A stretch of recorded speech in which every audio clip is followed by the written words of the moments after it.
24 firefighters rushing in to help a man injured on a crane more than 100 feet above the ground. CBS 17's Harrison Grubb talks with the firefighters involved in this rescue. It's a call Durham firefighters rarely get. I don't know of one that's happened in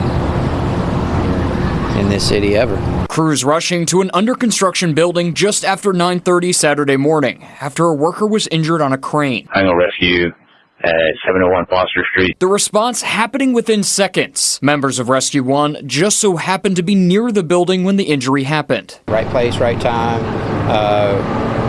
Kind of witnessed a little bit of it happen, and then tried to figure out exactly what was going on. Firefighters reaching the injured man within 20 minutes of the initial call, with dramatic video showing the moments they braved the crane, roughly 140 feet off the ground. 3 of us walked out on the boom to check on the patient, see what his injuries were. Around 20 minutes later, the man was lowered to the ground to receive additional treatment. A successful rescue that's the culmination of special training. High angle is one of our specialties. It's hard to emulate something like this, but we do certain high angle evolutions. It's just the environment and the circumstances is what changes. Durham's chief, proud of what his firefighters were able to accomplish. Everybody trains in their own specialty, and when everybody comes together and we put all those specialties together, things work out well and flow smoothly, like in this case. The Durham Fire Department says the man sustained fairly minor injuries in the incident.